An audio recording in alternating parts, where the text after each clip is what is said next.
숨결이 나를 키우며 내 마음 새롭게 하시네. 성령의 바람 여기 불어오네. 날 사로잡아 주소서. 성령의 불고 내 맘 채우소서. 주 영광 안에 살도록.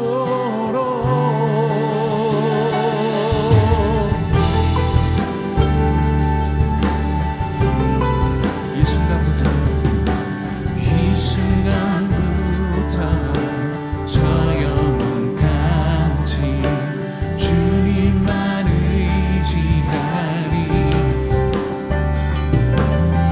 주를 구할 때 힘제하시네.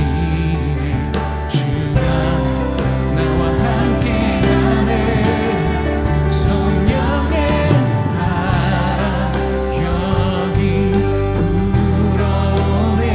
날 사로잡아 주소서. 성령의 불고 내 맘 채우소서. 주 영광 안에 살도록. 성령의 바람 여기 불어오네. 날 사로잡아 주소서. 성령의 불고 내 맘 채우소서. 주 영광 안에 살도록.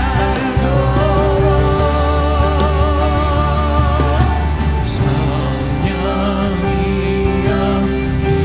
임하소서.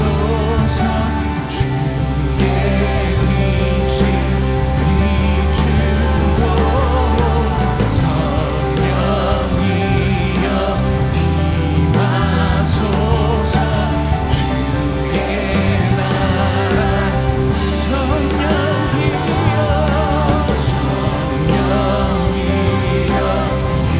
임하소서. 주의 빛을 비추도록. 성령이여 임하소서. 주의 나라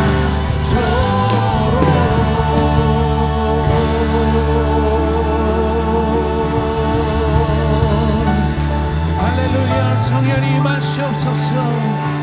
우리로 하여금 빛을 비추게 하시옵소서. 주님의 나라를 전파케 하시옵소서. 할렐루야.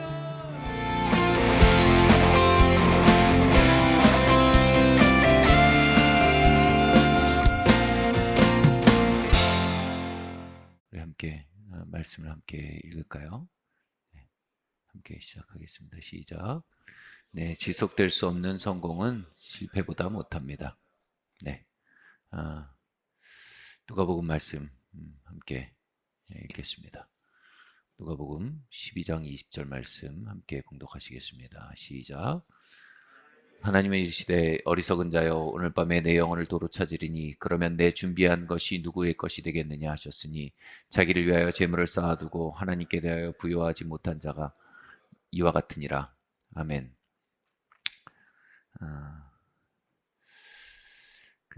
오랜만에 신학교 동기 목사님을 만났습니다. 그리고 좀 놀라운 소식을 들었는데요. 못 본 사이에 못 본 몇 년 사이에 벌써 3, 4명의 동기들이 세상을 떠났다라는 것을 알게 되었습니다. 몇 년 전만 해도 듣고 주고받는 소식이 이런 거였습니다. 누가 결혼했대더라. 누가 목사 안수 받았대더라. 이런 소식들이었습니다. 그런데 몇 년 만에 이제는 누가 세상을 떠났다더라 하며 떠난 친구들의 이야기를 듣기 시작합니다. 전도서는 초상집에 가는 것이 결혼잔치에 가는 것보다 나은 것이라고 말합니다. 모든 사람의 결국이 그렇다는 것을 일깨우며 살아야 한다는 겁니다. 우리에게 주어진 시간이 유한하고 우리에게 주어진 모든 것들이 결국 끝이 있음을 기억해야만 한다는 겁니다. 정도의 차이는 있지만 우리 모두는요, 죽어가고 있습니다. 그 사실을 부정하고 싶을 뿐입니다. 에밀 졸라가 이렇게 말했습니다. 만일 내가 입을 닫고 진실을 땅속에 묻는다 할지라도 그 진실은 계속 자랄 것이다. 그리고 엄청난 폭발력을 가질 때까지 점점 커지고 결국에는 터져버려 자기가 나아가는 길을 방해가 되는 모든 것을 날려버릴 것이다. 우리가 땅에 묻어버리고 싶은 진실이 뭡니까? 우리가 유한함, 즉 죽음이라는 질병을 모두 앓고 있다는 것입니다. 죽음이란 질병은 우리가 죽음을 맞는 순간에나 경험하게 될 무엇이 절대로 아닙니다. 죽음이란 질병의 증상은 우리 평생에 걸쳐 점진적으로 경험하고 있는 무엇입니다. 저는 9살까지 살던 저의 고향을 떠나야만 했습니다. 너무나 행복했고 너무나 안정적인 기간이었기에 도저히 끝날 것이라 생각하지 않았고 그것이 마침내 끝나버리는 그날, 서울로 이사 오던 바로 그날, 그 전날 저녁 저희 그 형들과 함께 목욕탕에서 초등학교 교가를 부르면서 펑펑 울었던 기억이 납니다.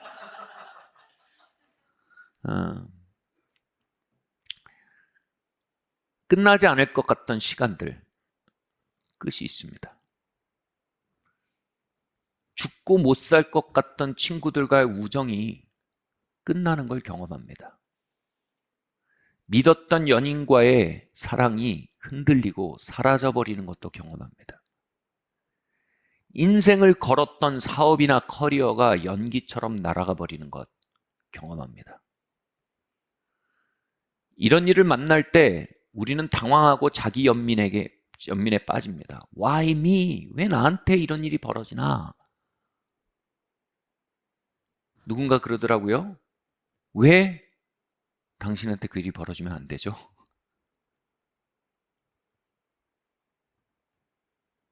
우리 모두는 유한성이라는 삶의 진실을 이런저런 모양으로 만나가게 될 뿐입니다. 우리 모두가 앓고 있는 죽음이라는 질병의 증상을 피할 수 없는 것입니다. 불치병에 걸리면 경증과 중증의 차이가 있을 뿐 서서히 저물어가는 건 똑같은 겁니다. 그런데 우리는 이 진실을 땅에 묻고 생각하고 싶어 하지 않습니다. 저희 아이들은 제가 나이 들어간다는 사실에 대해 이야기할 때마다 에이 아빠 아직 젊어 그런 소리 하지 마 라고 부정합니다. 말은 안 해도요, 아빠 엄마가 언젠간 소멸되고 말 것이라는 것을 직감하고 부정하고 싶은 겁니다.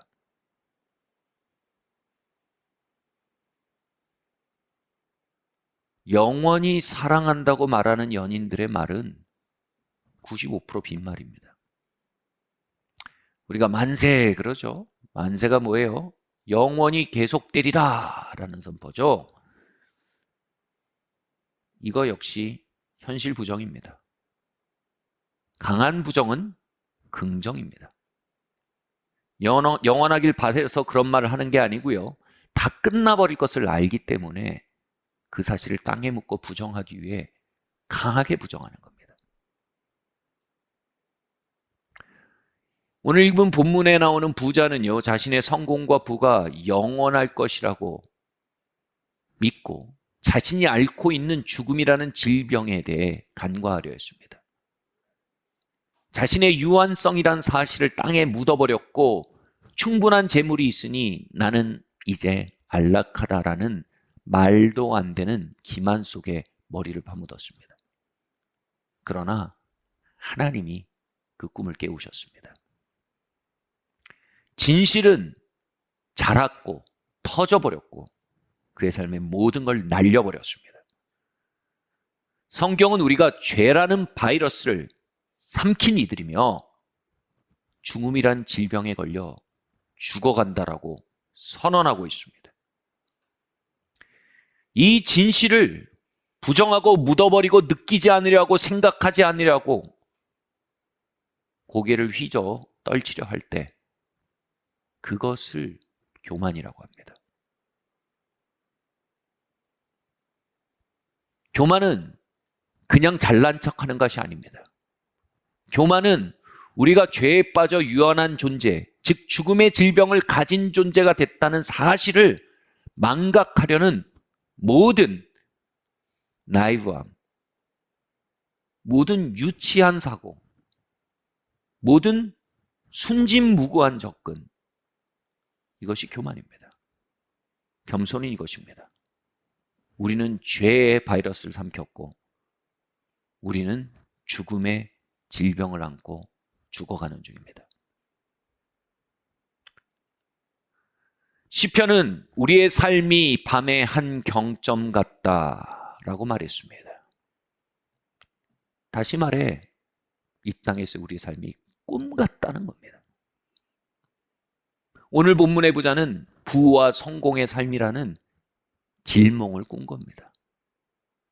그런데 잠시 잠깐의 그 꿈이 깨자 그는 물 한 방울 없는 절대 빈곤의 영원 속에서 깨어난 자신의 영혼을 발견했습니다. 그 영혼을 지옥이라고 합니다. 오늘 본문은 부자로 하여금 그 절대 빈곤의 영혼을 향해 질주하게 만들었던 죄가 무엇이라고 말하고 있습니까? 저는 어릴 때 이 본문을 읽으면 그가 부자가 되기 위해 착복을 했나 보다라고 생각했습니다. 그가 부자가 되기 위해 사기를 쳤나 보다라고 생각을 했습니다. 그러나 여러분 이 본문을 다시 읽어보면요. 그는 분명히 열심히 일했었을 것입니다. 정직하게 재물을 모았을 것입니다. 그의 부도덕한 행위는 어디에도 유치될 수 없습니다. 오늘 본문은요, 그의 죄가 무엇이었는지 명확하게 이렇게 집어 얘기합니다. 함께 읽겠습니다. 시작. 자기를 위하여 재물을 쌓아두고 하나님께 대하여 부여하지 못한 자가 이와 같으니라. 로마서는 이렇게 말합니다. 모든 사람이 죄를 범하였음에 하나님의 영광에 이르지 못하였나니. 하나님의 영광을 위해 살지 못하는 것이 죄라는 겁니다.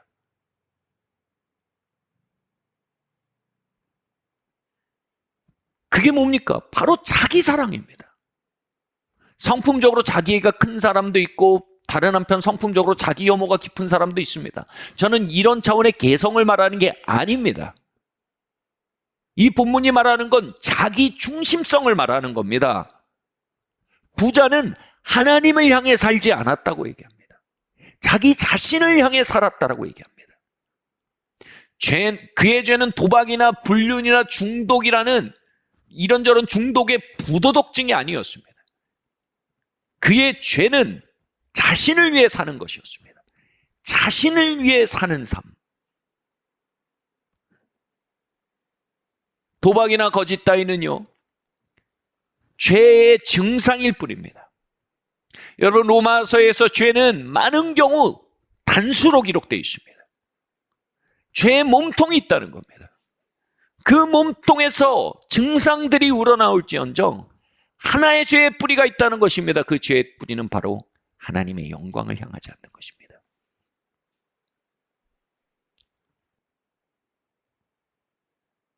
하나님은 우리의 삶이 하나님의 영광의 찬송이 되게 하기 위해 지으셨다. 우리의 삶의 목적은 명확합니다. 하마르티아, 죄는요, 관역에서 떨어진 화살, 목적에서 벗어난 화살입니다. 우리의 삶은 하나님의 영광을 향해 날아가는 화살로 지어졌으나 우리의 죄는 이것입니다. 나의 영광을 향해 날아가는 화살로 왜곡된 것입니다. 하나님의 영광과 하나님을 높이기 위해 날아가는 화살로 쏘아졌으나 어느새 나를 높이기 위해 날아가는 화살로 탈선한 것이 죄의 몸통이라는 것입니다. 우리를 영광의 찬송이 되게 하기에 지으셨음에도 불구하고 우리는 하나님을 부정합니다. 아니, 하나님을 알더라도 하나님을 이용해서 나의 영광을 드러내고 하나님을 이용해서 나의 자아를 높이려고 합니다. 이 삶이 바로 죄입니다. 아니, 목사님, 그렇다면 죄가 아닌 것이 없군요. 맞습니다. 우리는 자신을 높이는 죄 원죄 안에서 태어나서 자신을 높이도록 부추기는 죄의 문화를 먹고 마시며 살아가고 있습니다. 도박이 죄면 그걸 그만둘 방도는 있기 마련입니다. 도둑질이 죄면 그걸 끊을 수 있는 결단도 있기 마련입니다. 근데 끊임없이 자기를 높이고자 하는 이 본성이 죄면 이건 어찌할 방도가 없습니다.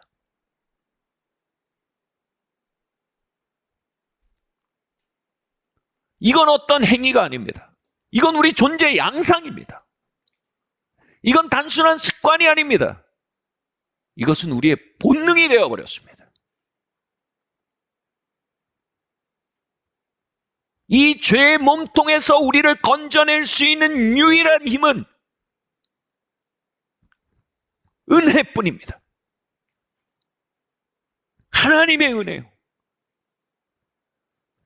은혜는 여러분, 가볍게 넘겨주는 눈 감아줌이 아닙니다. 은혜는 우리 안에 들어와 일하는 하나님의 능입니다. 아담이 사단의 거짓말을 믿어 그 거짓말을 통해 자신을 사랑하고 자신을 높이는 바이러스가 그에게 들어왔듯이요. 우리가 예수 그리스도의 십자가의 복음을 믿을 때 그 안에 예수님을 높이고 하나님 아버지를 높이며 살아가게 하는 새로운 생명력이 우리 안에 주입되는 것입니다. 그 운동, 그 능력이 은혜인 것입니다. 죄가 끊임없이 우리 안에 들어와서 자신을 높이도록 꿈틀거리며 운동해 나가듯이요. 은혜가 우리 안에 주입될 때요. 그 은혜는요, 우리 안에 하나님을 높이도록, 하나님의 영광을 추구하도록 운동해 나갑니다. 여러분, 이 죄의 운동과 은혜의 운동은요, 마치 사선에서 역주행하며 마주 달리는 두 차량과 같은 겁니다. 우리의 옛자아가요, 은혜에 부딪히면요, 자기중심성이 박살납니다. 은혜가 덤프트럭처럼 우리에게 덮쳐서 충격을 가하고 마침내 우리의 삶의 방향이 바뀌어버리는 것. 여러분, 이게 진짜 은혜의 사건입니다. 여기 진짜 희망이 있는 것입니다. 그러면 그 은혜가 어떻게 우리에게 역전을 가져올 수 있을까요? 은혜가 우리에게 어떻게 일하게 할까요? 첫 번째는요, 함께 읽겠습니다. 시작. 우리의 평판은 성취가 아닌 믿음으로 얻어야 합니다. 함께 읽겠습니다. 로마서 5장 1절 2절입니다. 그러므로 우리가 믿음으로 의롭다 하심을 받았나니 우리 주 예수 그리스도로 말미암아 하나님과 화평을 누리자. 또한 그로 말미암아 우리가 믿음으로 서 있는 이 은혜에 들어감을 얻었으며 하나님의 영광을 바라고 즐거워하였느니라. 나폴레옹의 삶은요, 배신과 이혼과 패전과 유배로 마무리 지어졌습니다. 그가 일으켰던 변화는요, 그가 죽자 몇 년 안에 다시 이전의 상태로 모두 도돌이표처럼 돌아갔습니다. 그는 수많은 사람의 생명과 재산을 소진했지만 결국 그 모든 것을 헛되이 낭비했다는 것이 판명난 것입니다.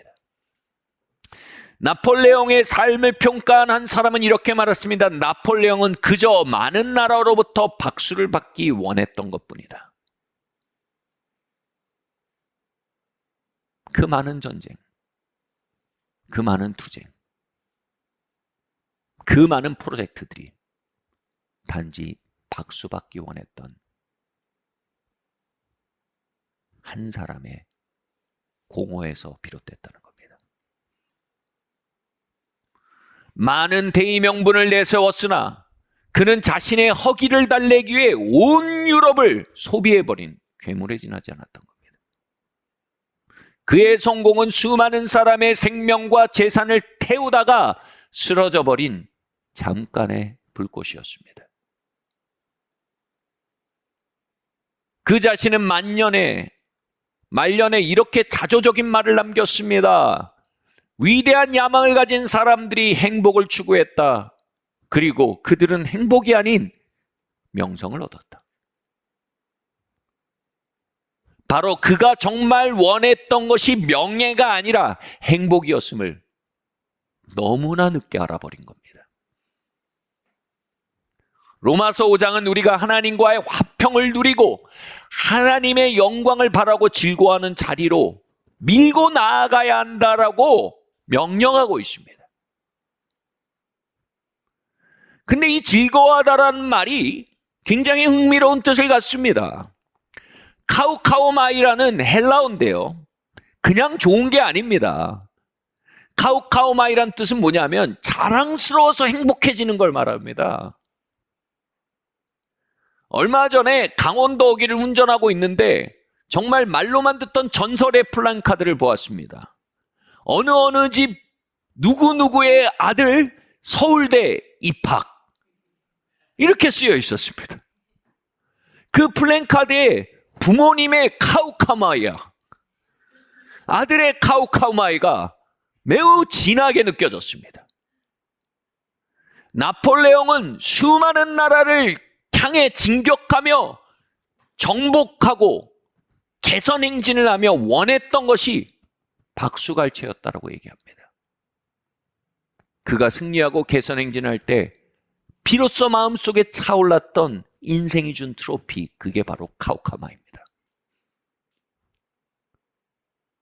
카우카마이는요, 인생의 산 정상에 섰을 때 경험하는 어떤 충족감을 말합니다. 우리가 왜 성공을 향해 달리고 애쓰고 수고하고 있습니까?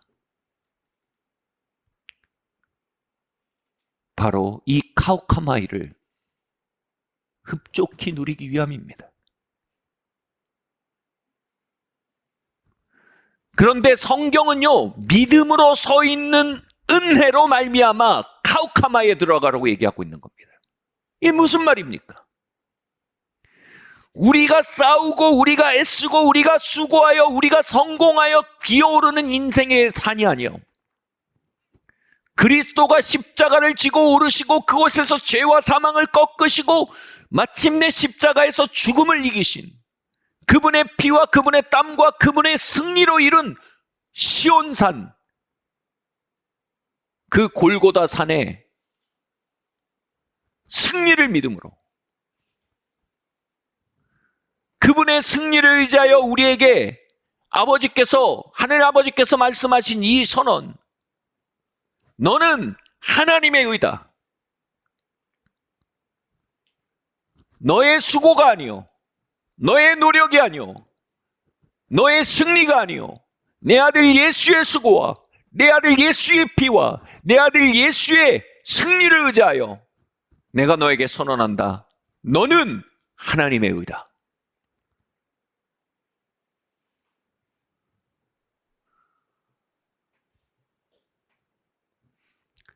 그렇게 말씀하심을 굳게 믿을 때 우리는 그 자리에서, 바로 그 자리에서 카우카마이를 경험할 수 있다라고 로마서가 말하는 것입니다.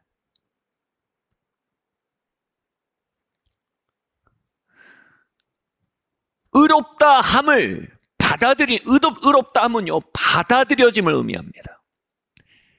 바로 전능하신 하나님의 아들과 딸로서 받아들여지고요, 하나님의 가족의 형제 자매의 일원으로 받아들여지고요, 온 우주의 만물의 상속자로 받아들여지는 것, 이것이 바로 의롭다함의 선언인 것입니다. 너는 이 모든 것에 받아들여졌다라고 선언하시는 겁니다. 그 선언이 우리 안에 일하게 만드는 것이 바로 믿음입니다.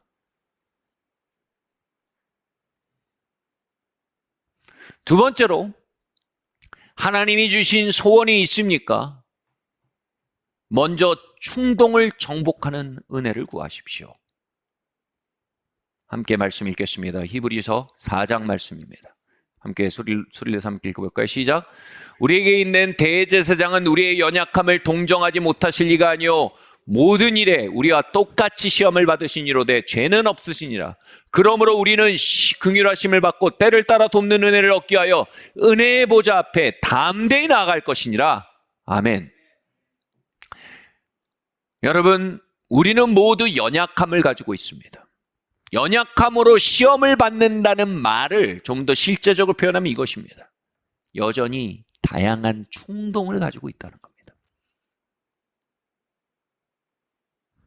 욕구들을 가지고 우리의 내적 계거를 섬기던 과거의 습성이 여전히 우리 안에 기록되어 있다는 겁니다. 우리가 삶을 정복하기 원한다면 우리는 먼저 충동을 정복해야 합니다. 우리 안에 임한 소원을 막는 것은 거의 대부분 환경이 아닙니다. 거의 대부분 주변 사람들이 아닙니다. 우리 안에 있는 소원을 거슬러 행하는 가장 강력한 적은 거의 대부분 무질서한 욕망입니다.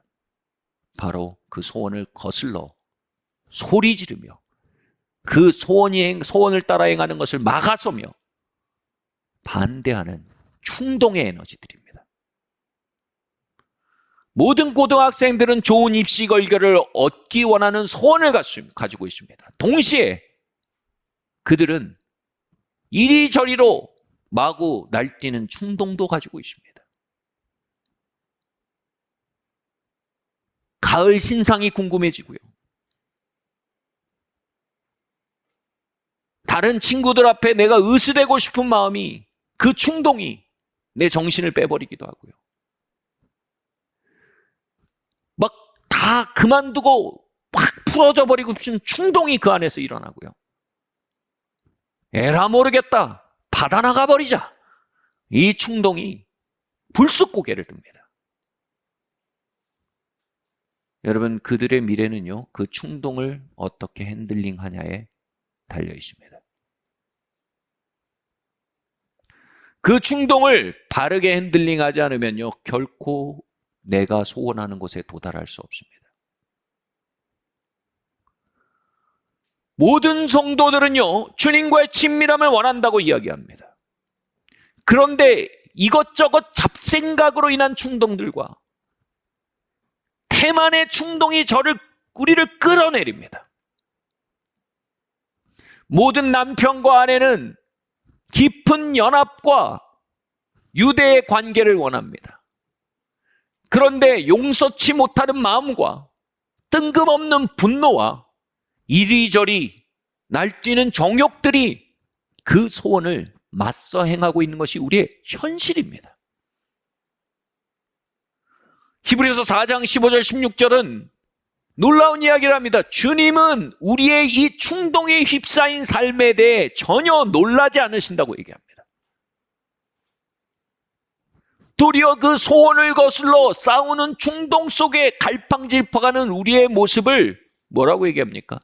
불쌍히 여기신다는 겁니다. 긍휼히 여기신다는 겁니다. 돕고 싶어 하신다는 겁니다. 공감하신다는 겁니다. 사람은 팔짱을 끼고 저 사람은 왜 이렇게 지그재그로 사는가? 하지만 주님은 그 충동의 조류 속에 휘청이며 항해하는 그 걸음을 긍휼히 여기시며 우리의 심리적 영적 배경으로 인한 충동들에 대해 공감하시고 이해하시며 뭐라고 말합니까? 은혜의 보좌로 나와 필요할 때 돕는 은혜를 구하라라고. 내가 도와주겠다고, 내게 구하라고, 내가 은혜를 부어주겠다고 말씀하고 계신 것입니다. 충동을 이기는 힘이 단지 우리의 금욕이나 절제력이라면 우리에겐 희망이 없습니다. 그러나 이브리서 4장은 명확히 말합니다. 그 충동들을 이기는 힘은 바로 때를 따라 돕는 하나님의 은혜라고 말합니다. 은혜는 단지 죄인을 의인이라 부르시는 법적 선언만이 아닙니다. 은혜는 우리의 삶을 실패로 이끌기 위해 날뛰고 있는 우리의 삶의 충동들을 맞서 나갈 힘을 부어주시며 우리의 오도된 신경조직들을 어루만지시는 치유력으로 우리 안에 주셨던 소원의 힘을 새롭게 일으켜 주시며 내적 강풍을 잠재우시며 찾아오시는 능력이 바로 은혜인 것입니다. 야고보서는 말합니다. 받지 못하면 구하지 않기 때문이며 구하여도 받지 못하면 정욕에 쓰려고 잘못 구함이라고 말합니다. 여러분 기도하시려면요, 충동과 소원을 구분하셔야 합니다.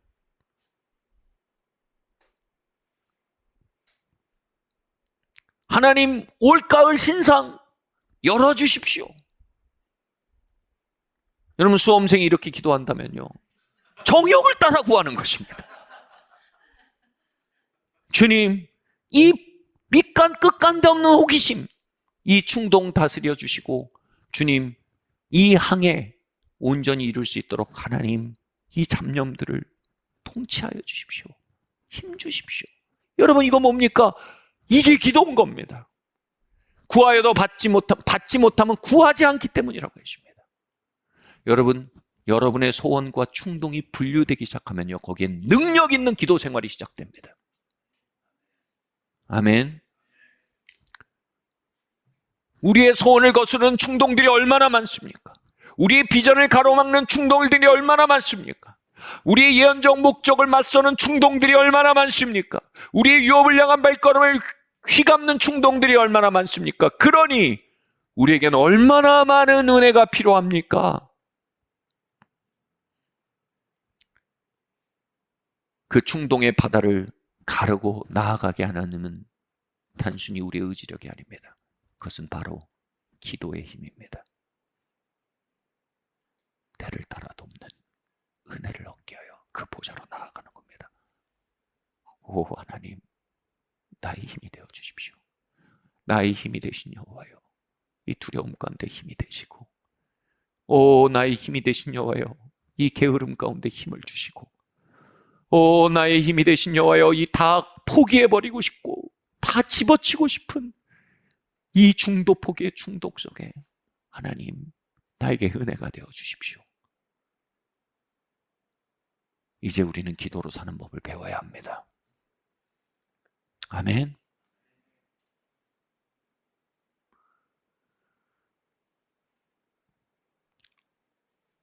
세 번째,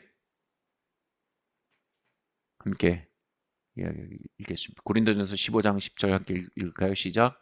그러나 내가 나 된 것은 하나님의 은혜로 된 것이니 내게 주신 그의 은혜가 헛되지 아니하며 내가 모든 사도보다 더 많이 수고하였으나 내가 한 것이 아니요 오직 나와 함께 하신 하나님의 은혜로다.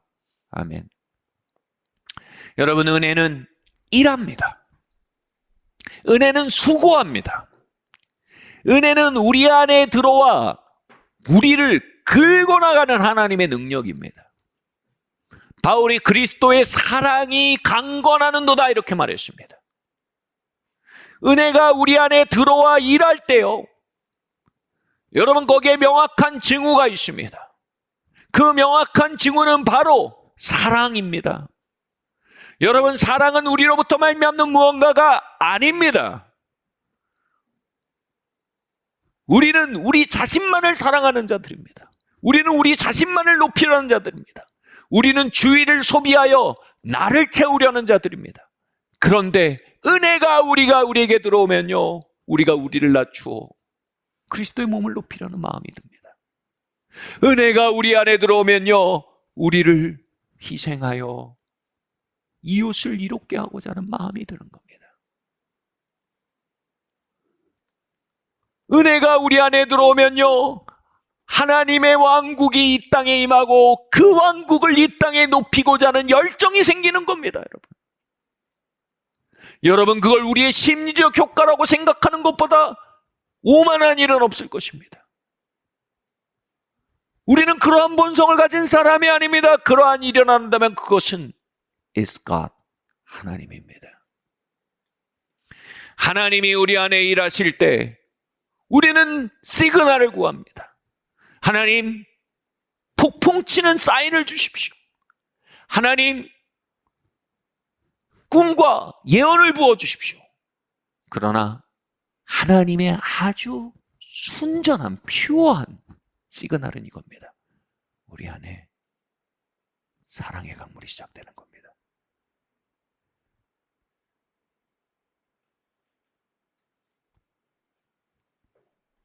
바울은 이렇게 말하지 않았습니다. 나는 사도가 되는 게 비전이다.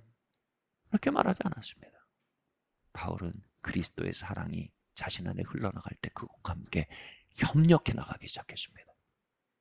그러다 보니 사도가 되어 있었습니다.